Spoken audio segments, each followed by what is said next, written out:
Hello friends, welcome to Reno's Englishpedia. Today I'm going to do something completely different. That is, I'm going to start a revision series in which I will be posting 2 topics daily, maybe 2 chapters or maybe 1 chapter and a poem.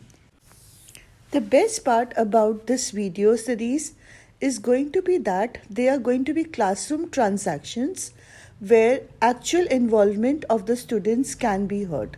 Maybe some parts of it will not be audible as the children do not have a microphone, but their queries are going to be repeated by me so you can understand them very well.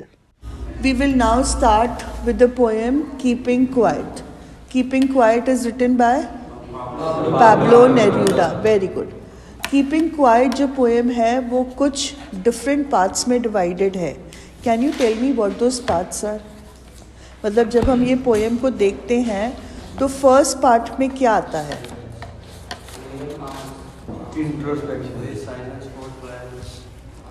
बेटा जी पहले poet हमें instruct कर रहा है कि तुम ये काम करो. ये काम करो में वो क्या बोल रहा है? Now we will count to 12 and we will all keep still for once on the face of the earth. Let's not speak in any language. Let's stop for 1 second and not move our arms so much. तो ये जो first part of the poem में है ये poet की instructions हैं.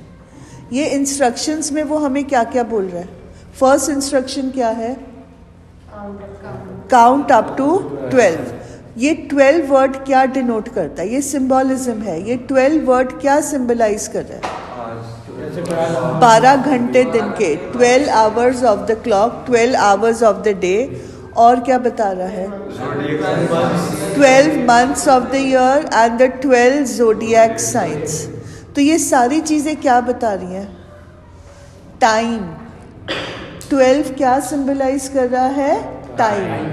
ये symbolize कर रहा है 12 घंटे, 12 महीने, क्लॉक के जो 12 आवर्स होते हैं वो, और 12 ज़ोडिएक साइन. ज़ोडिएक साइन पता है ना?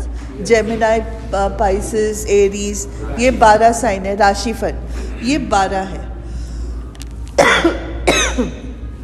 सो this 12 is symbolising this. When he says now we will count to 12, तो ही बेसिकली मीन्स कि हम मन में 12 तक थोड़ी देर के लिए, अब ये 12 बोलेंगे, थोड़ी देर के लिए हम चुप रहेंगे. And we will all keep still. Keep still मतलब हाथ पैर नहीं हिलाने हैं, अपने दिमाग में कुछ सोचना नहीं है. आपने एक मेडिटेशन स्टेट में चले जाना है जहाँ पे आप कोई काम नहीं कर रहे हो. आप बिल्कुल, आपका दिमाग भी स्थिर है, आप बिल्कुल शांत हो गए हो. For once on the face of the earth. For once. कभी कोई ऐसा पल पहले आया है जहाँ पे पूरी दुनिया वो एक पल के लिए खामोश हो जाए? नो.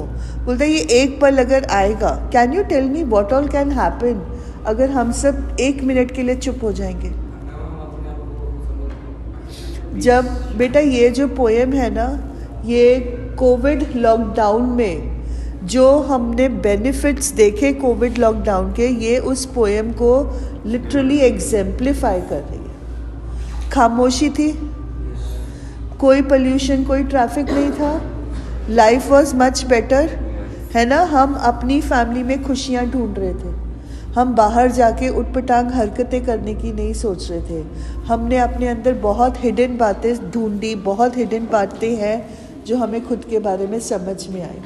वैसे ही पोएट बोल रहा है कि अगर हम वो एक पल के लिए, for once on the face of the earth, एक बार धरती पे एक ऐसा समय आए जिसमें हम सब शांत हैं, हम कुछ गलत नहीं सोच रहे, हम कुछ अच्छा नहीं सोच रहे, हम कोई गलत काम नहीं कर रहे, कोई अच्छा काम नहीं कर रहे, बस शांति से एक मेडिटेशन की पोज में पूरी दुनिया उस पल में बैठ जाए, तो वो पल कितना ब्यूटीफुल होगा, वो पल कितना एग्जॉटिक होगा, और ये पल कितना स्ट्रेंज होगा.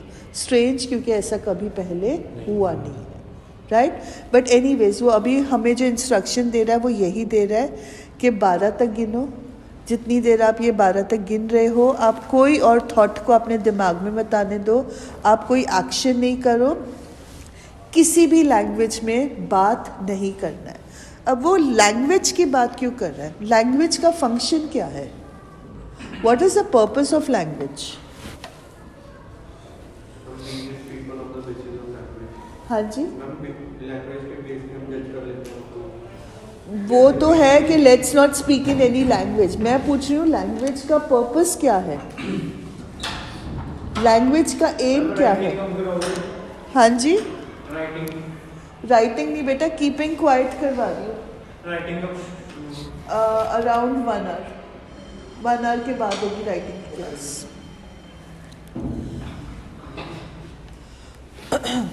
बेटे language is suppose to bring us all closer together.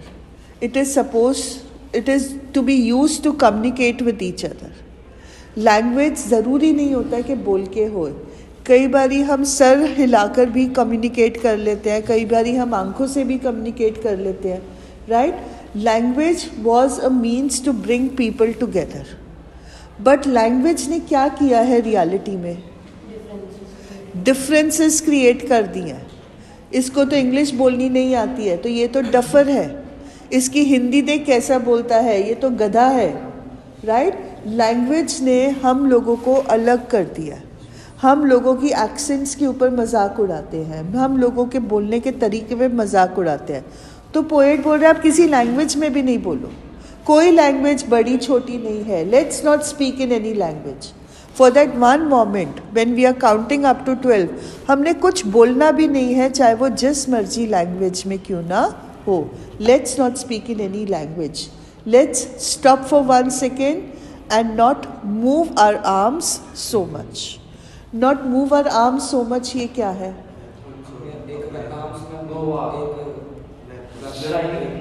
Very good. Not move our arms so much में 2 मीनिंग्स हैं।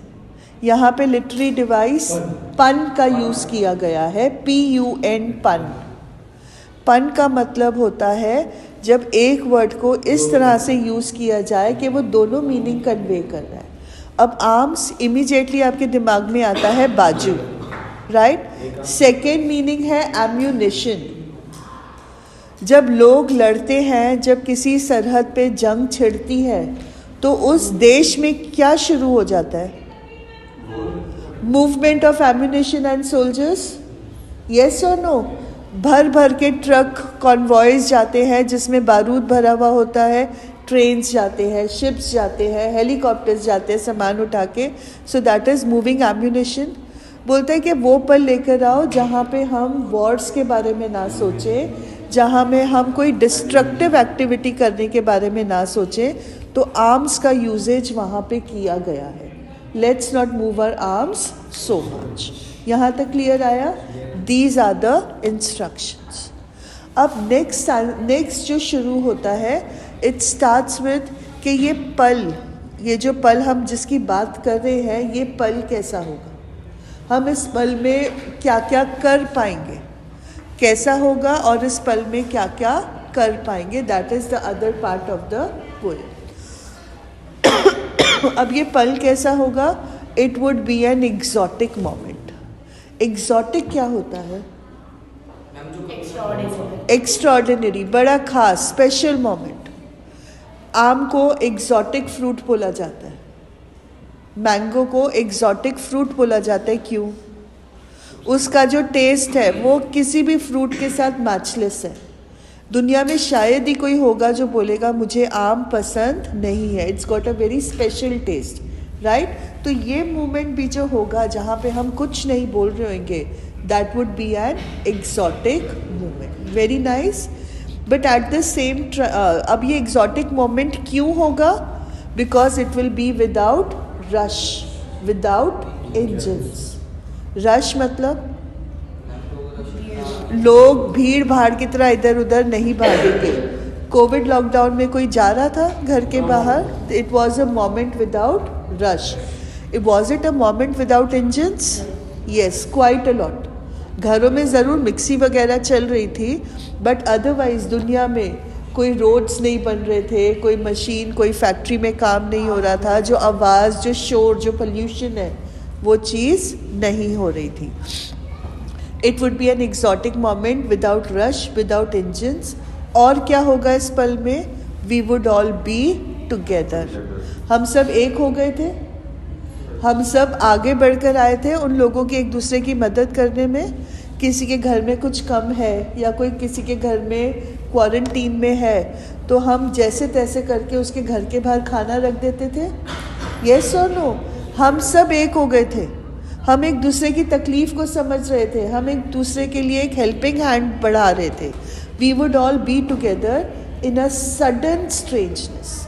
सडन स्ट्रेंजनेस में कौन सा लिटरेरी डिवाइस है? It's alliteration. What is alliteration? S word is repeated. Sound. Alphabet repeat नहीं होता है alliteration. It is the repetition of the same sound. Sudden का स और strangeness का स. तो it is alliteration. Now why is it called sudden? एकदम से हो रहा है. It's not pre-planned. ये अचानक से हमने एक पल डिसाइड किया और हम खामोश हो गए. और स्ट्रेंज क्यों है? पहली बार होता है. धरती पे ये पल जब हम सब चुप हुए हैं, ये धरती पे पल पहली बार आया था. कोविड लॉकडाउन से पहले बहुत सारे एपिडेमिक्स आए थे. स्पेनिश फ्लू आया था, सार्स आया था, बहुत कुछ आया है, स्वाइन फ्लू आया है. बट दुनिया रुक गई हो ऐसा कभी भी नहीं हुआ था. It was a very strange moment. Sudden हुआ था, कोई प्रिपेयर्ड नहीं था कि लॉकडाउन होने वाला है. सुबह उठे और पता चला लॉकडाउन हो गया, कोई बाहर नहीं जा सकता. Right? It was very sudden and it was very strange क्योंकि धरती पे ऐसा पहले कभी हुआ ही नहीं था. यहाँ तक समझ में आ गया?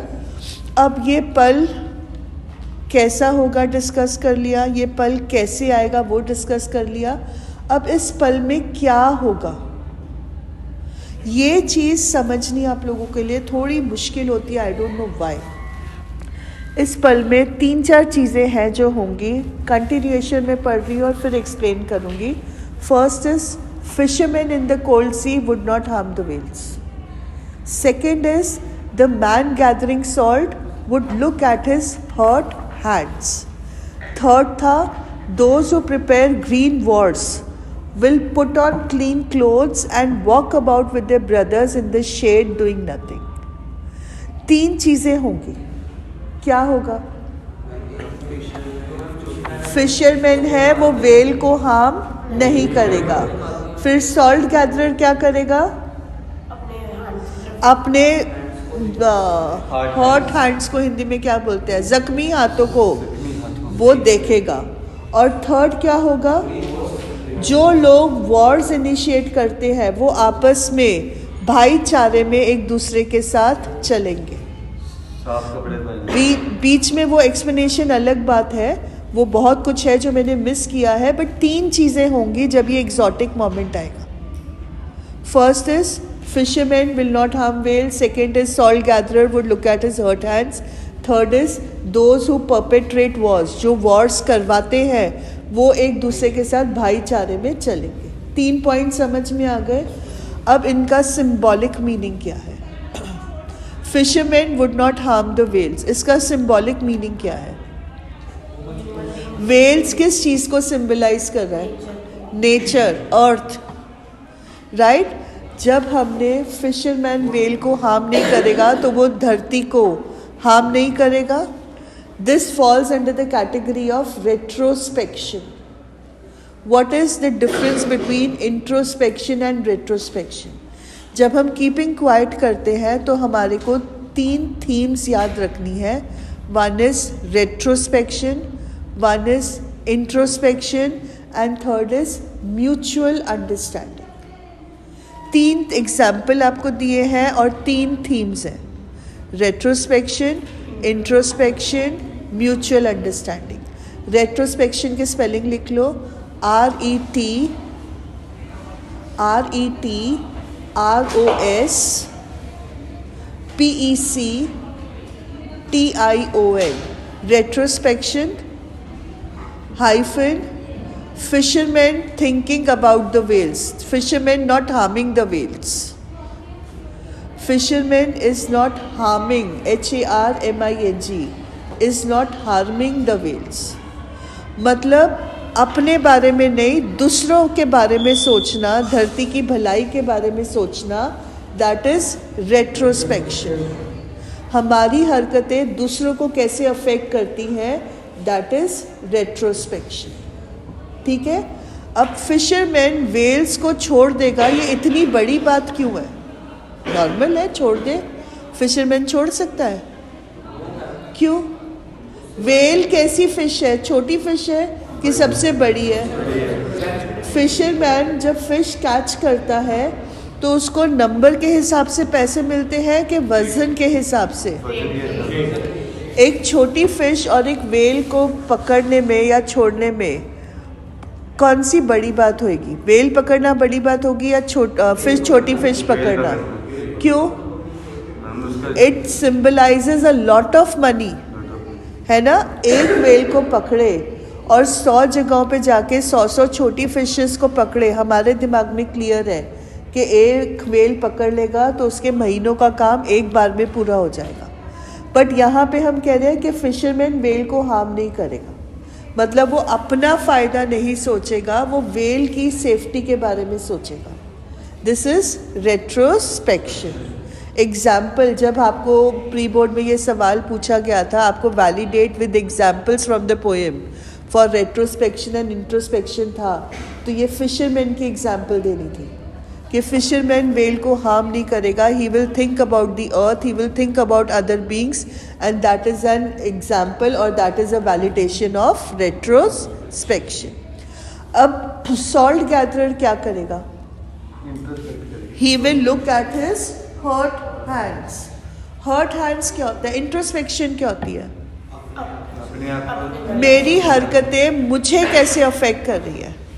मैंने आज तक पढ़ाई नहीं की, अब एग्ज़ाम से 10 दिन पहले की कहानी है, अब मैं इंट्रोस्पेक्ट कर रहा हूँ कि मैंने पूरा साल बर्बाद किया, अब कितना गलत काम किया, काश ये सब मैंने 1 साल पहले कर लिया था। अब हम क्या कर रहे हैं? हम इंट्रोस्पेक्ट कर रहे हैं, हम अपने एक्शंस को जांच रहे हैं कि वो सही थे या गलत थे। अगर वो गलत थे तो हम उनको सही करने की कोशिश कर रहे हैं। जब वो अपने ज़ख्मी हाथों को देख रहा है, when he is looking at his hurt hands, तो वो यही चीज़ सोच रहा है कि मैंने खुद को कितना नुकसान पहुंचाया है। That is example of introspection. अब politicians would walk about in the shade doing nothing, right? People in power, जो लोग वॉर्स करते हैं, करवाते हैं, वो शेड में चलेंगे, कुछ भी नहीं करेंगे। ये चीज़ किस चीज़ को सिंबलाइज कर रहा है? Mutual understanding. अगर इंडिया पाकिस्तान के बीच में म्यूचुअल अंडरस्टैंडिंग हो जाए, इंडिया चाइना के बीच में म्यूचुअल अंडरस्टैंडिंग हो जाए, अमेरिका रशिया के बीच में म्यूचुअल अंडरस्टैंडिंग हो जाए, रशिया यूक्रेन के बीच में म्यूचुअल अंडरस्टैंडिंग हो जाए, आप डिवास्टेशन देख रहे हो, रशिया और यूक्रेन की डिवास्टेशन, वो तो आपकी आंखों के आगे हो रहा है ना?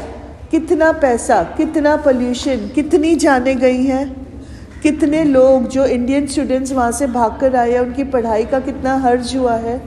क्यों? There is no logical reason, है ना? अगर उन्होंने आपस में म्यूचुअली उस बात को तय कर लिया होता, संभाल लिया होता, तो बड़ी आसानी से बात, ये इतनी ज़्यादा विपदा आती नहीं। We are on the edge of the third world war, है ना? इसी तरह से शुरू होगा। 2 कंट्रीज शुरू होंगी, इनके साथ दूसरी कंट्रीज जुड़ती चली जाएंगी, and we will end up with a third world war. But it could have been avoided with mutual understanding. समझ में आया? तीन एग्जाम्पल्स क्या है, 3 थीम्स के साथ जुड़े हुए हैं, retrospection, introspection and mutual understanding. Okay, and the man gathering salt would look at his hurt hands. Then we come to the third part, those who prepare green wars. बेटा जी please note down कर लो, green wars, wars with gas and wars with fire, ये अलग अलग चीज़ें denote कर रहा है। ग्रीन वॉर सबसे पहले डिफॉरेस्टेशन, एनवायरमेंटल हार्म से रिलेट कर रहा है। Again it is pertaining to biological warfare. If corona was introduced by a specific country, then it was a part of biological warfare. China के ऊपर इल्ज़ाम है कि उसने डेलिबरेटली कोरोना दुनिया में फैलाया है इकोनॉमी ख़त्म करने के लिए, right? It is a part of biological warfare, it falls under green Wars.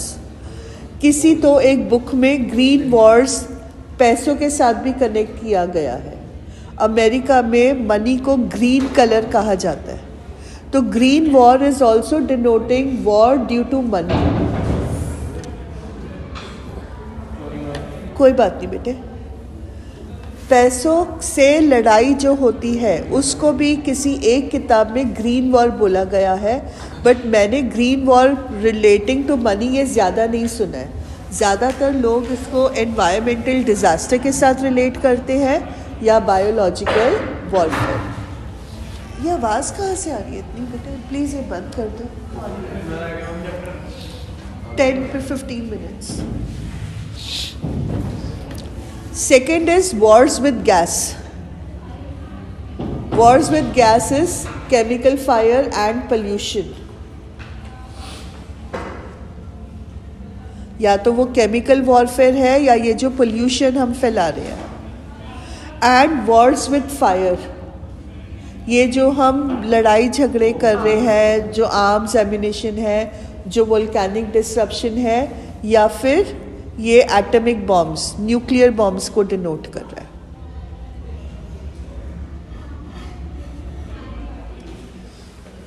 अब नेक्स्ट सेंटेंस आता है विक्ट्री विद नो सर्वाइवर्स। यहाँ पे कौन सा लिटरेरी डिवाइस है? It's a paradox. पैराडॉक्स मतलब ये अपोजिंग सेंटिमेंट्स हैं और हमारी आंखें एकदम खुल जाती हैं कि कितना सही सेंटेंस है। कोई तो एक कंट्री है जो जीतेगी, बट ये जीत कैसी होगी? हार से बदतर होगी। क्यों? क्योंकि उसको जीने के लिए कोई बचेगा ही नहीं, उसको एंजॉय करने के लिए कोई सर्वाइवर ही नहीं होएगा। आप केमिकल वॉरफेयर से, आप न्यूक्लियर वॉरफेयर से जंग तो जीत जाओगे, बट ये जीत कैसी होगी? खाली होगी, because there will be no survivor. अब ये सब एग्जाम्पल है कि वो किसको थर्ड इंस्ट्रक्शन दे रहा है फॉर म्यूचुअल अंडरस्टैंडिंग। ये उन सब लोगों के लिए है जो ये काम को इनिशिएट करते हैं, लोगों को प्रोवोक करते हैं करने के लिए, उनके लिए ये इंस्ट्रक्शंस हैं। ये लोग क्या करेंगे? They would put on clean clothes. Putting on clean clothes का मतलब नए कपड़े पहनेंगे, साफ सुथरे कपड़े पहनेंगे, दिमाग को साफ सुथरा करेंगे, अपनी सोच को बदलेंगे, लड़ाई झगड़े के बजाय वो ब्रदरहुड के बारे में, यूनिटी के बारे में, प्रोग्रेस डेवलपमेंट के बारे में सोचेंगे। War is destructive and being United is constructive. तो वो एक होकर लोगों की भलाई की, डेवलपमेंट के बारे में सोचेंगे। Would put on clean clothes implies would change their thinking process. Instead of destructive thoughts, they will change it into constructive thoughts. Clean clothes में alliteration है या नहीं है? Why? क साउंड रिपीट हो रहा है, साउंड रिपीट हो रहा है। Alliteration is repetition of sound, not repetition of alphabet. Clean clothes, क sound repeat हो रहा है, so therefore it's an alliteration. और वो करेंगे क्या? अपनी सोच बदलने से वो क्या कर पाएंगे? They will walk about with their brothers in the shade doing nothing. यहाँ पे brothers कौन है? वो सारे लोग। पहले वो enemies थे, अब वो भाईचारे में बंध गए हैं। In the shade implies शांत वातावरण, calmness. लड़ाई झगड़ा is shade और burning fire. अगर हम लड़ाई झगड़े की बात करते हैं तो हमारे दिमाग में कौन सा इमेज ज़्यादा एप्ट है? जलती हुई आग या ट्रीज के नीचे एक ठंडा वातावरण? जलती हुई आग, राइट? लड़ाई झगड़े is burning fire. But poet बोल रहा है will walk about in the shade. In the shade implies in calmness, शांति से, पीसफुलनेस में, वो उस माहौल में चलेंगे, कंस्ट्रक्टिव थॉट्स रखेंगे। डूइंग नथिंग, अब डूइंग नथिंग मतलब लड़ाई झगड़े के बारे में कोई प्लानिंग नहीं करेंगे, एक दूसरे के साथ शांति में कदम से कदम मिलाकर चलेंगे। आप कुछ किसी की बेहतरी ना करो, बट किसी का नुकसान भी ना करो, बस वो अपनी ज़िंदगी जिएंगे, किसी के नुकसान के बारे में नहीं सोचेंगे। अब यहाँ तक उसने अपनी दिल की बात तो कह दी, अचानक से उसके दिमाग में आता है कि मैं बोल रहा हूँ do not do anything, do not do anything. यहाँ पे तो बड़े सरफिरे लोग भी हैं, वो बोलेंगे हमने जन्म लिया है तो हमारे को बस बेड पे लेटा दो, कोई और आए वो मेरी नोज़ी भी साफ़ कर जाए, मुझे नहला धुला भी दे, मुझे खाना भी खिला जाए और फिर मैं जीऊँ और उसके बाद मैं मर जाऊँ। राइट? तो वो बोल रहे हैं कि नहीं नहीं, मैं ऐसा कुछ नहीं कह रहा हूँ। What I want should not be confuse with total inactivity. मैं ये नहीं बोल रहा हूँ कि आपने कोई काम नहीं करना। तो वो क्या बोल रहा है, एक्टिविटी कैसे होनी चाहिए? पॉजिटिव, कंस्ट्रक्टिव एक्टिविटी, लोगों की भलाई के लिए, बुराई के लिए नहीं। आप धरती को खराब नहीं करो, आप खुद को नुकसान नहीं पहुंचाओ, आप किसी देश के साथ वॉर नहीं करो, आप कंस्ट्रक्टिव काम करो जिसमें आप एक दूसरे की मदद कर सको। What I want should not be confused with total inactivity. Life is what it is about. जिंदगी मिली है तो उसको तो जीना ही है, उसमें वो सारे काम भी करने हैं। जीना है तो काम करना पड़ेगा, पैसे कमाने पड़ेंगे, ज़िंदगी चलेगी। लाइफ मिली है तो ये काम तो करना ही है, बट ऐसा कोई काम मत करो जिससे किसी और का नुकसान हो। I want no truck with death. No truck with death is another literary device, euphemism. EU, euphemism में जब E और U आता है तो हम E को साइलेंट कर देते हैं। It only the U is pronounced. जैसे यूरोप, EU होता है ना, ROPE, तो हम सिर्फ यूरोप बोलते हैं। E साउंड जो है, E वर्ड जो है वो साइलेंट हो जाता है। वैसे euphemism में it is EU, E is silent. PHEMISM, euphemism. Euphemism का मतलब होता है कोई बिटर ट्रुथ को, कोई हार्श ट्रुथ को आप बड़े स्वीट शब्दों में बोलो। She is telling a fairy tale. She is telling a fairy tale का मतलब होता है ये झूठ बोल रही है ना। मैं किसी को बोलूँ यू आर लाइंग, तो वो मुंह पे थप्पड़ लगाया, और मैंने उसको बोला she is telling a fairy tale, तो वो थोड़ा सॉफ्टर टोन्स में मैंने बोला। राइट? मैं बोलूँ फलाना मर गया, तो वो कितना क्रूड लगता है, कितना कोर्स लगता है। और मैं उसको बोलूँ he has fallen asleep, fallen asleep is he has died. Right? तो वो it's a euphemism. I want no truck with death, this is a euphemism, meaning that he is not advocating death.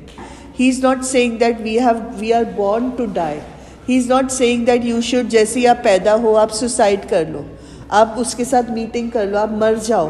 बोलते हैं मैं मौत को propagate encourage नहीं कर रहा हूँ, मैं एनकरेज कर रहा हूँ कि जितनी देर भी जियो आप कंस्ट्रक्टिव जिंदगी में जियो। I am not advocating death. I want no truck with death. यहाँ तक समझ में आ गया? लास्ट में वो हमारे को बताता है कि अगर हम इंट्रोस्पेक्शन कैसे कर सकते हैं, और धरती का वो हमें एग्जाम्पल देता है कि धरती भी इंट्रोस्पेक्ट करती है। धरती के इंट्रोस्पेक्शन से क्या होता है? उसके बाद वो बोल रहा है if we were not so single minded. आपने रोड साइड स्टैंड में देखा था, जो शहर से कार्स जाती हैं, आर दे सिंगल माइंडेड? अपने गोल के ऊपर फोकस्ड है? वो रोड साइड स्टैंड के ड्वेलर्स के ऊपर नहीं ध्यान दे रहे हैं कि उनकी बहुत पिटिएबल कंडीशन है, हम इनसे कोई सामान खींच लें?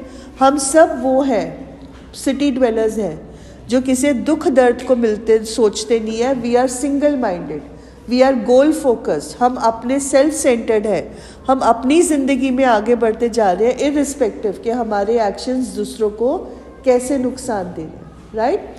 If we were not so single minded, अगर हम सिंगल माइंडेड ना होते, किस चीज़ के लिए? About keeping our lives moving, आगे बढ़ने के लिए हम सिंगल माइंडेड ना होते, and for once could do nothing, और अगर हमें चॉइस दी जाती कि शांति से बैठ जाओ, तुमने कमा लिया है, तुम्हारी ज़िंदगी आराम से चल जाएगी, तुम्हें 10 गाड़ियों की ज़रूरत नहीं है, 1 car is more than enough, तुम्हें 10 मोबाइल फ़ोन नहीं चाहिए, 1 simple mobile is more than enough.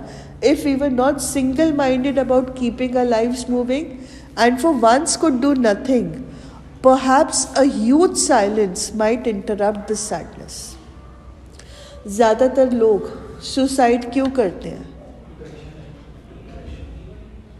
Because tension उनसे बर्दाश्त नहीं होता। जो लोगों ने उनसे उम्मीदें लगाई हुई हैं वो उन उम्मीदों पे खरे नहीं उतर पाए हैं, चाहे वो स्टूडेंट है, चाहे वो बिजनेसमैन है, चाहे वो फार्मर है या जो भी है।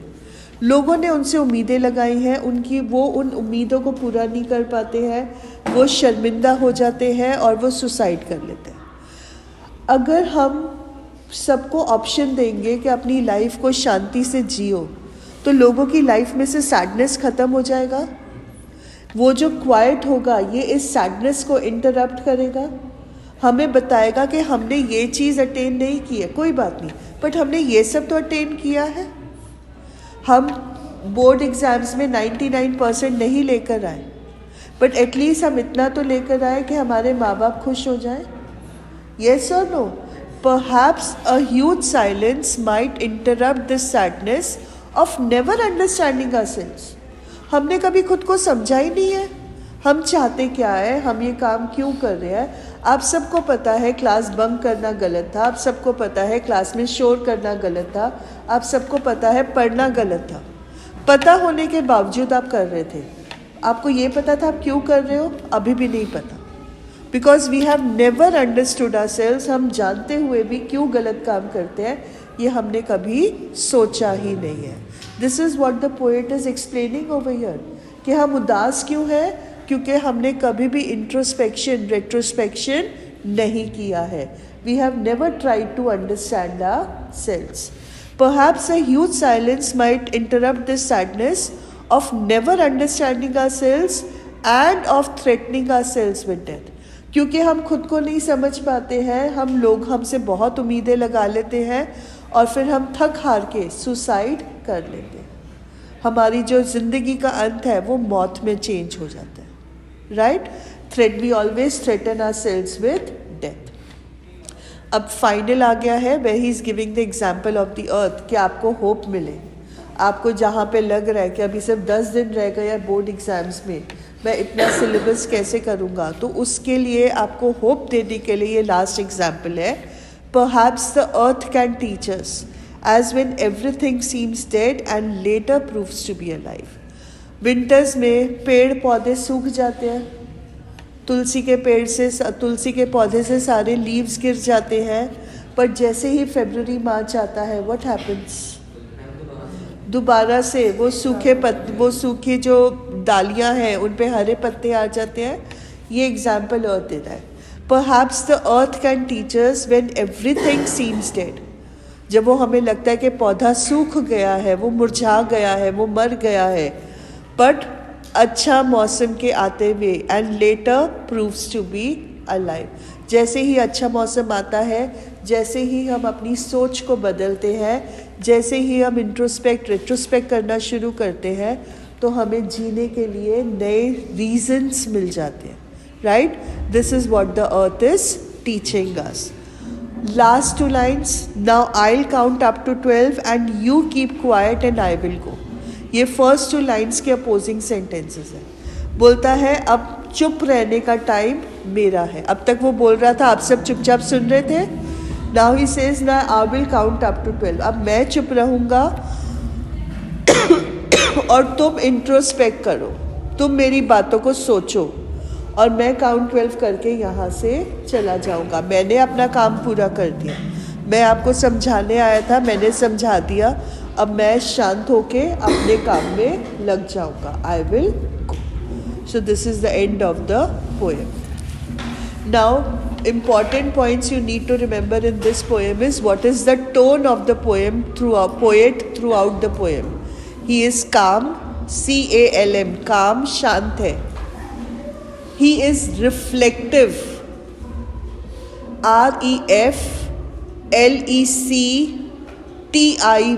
reflective, reflective का मतलब होता है जो अपने कामों के बारे में सोचे, जो भी हरकत की है उसको एनालाइज करे, रिफ्लेक्ट करे, राइट?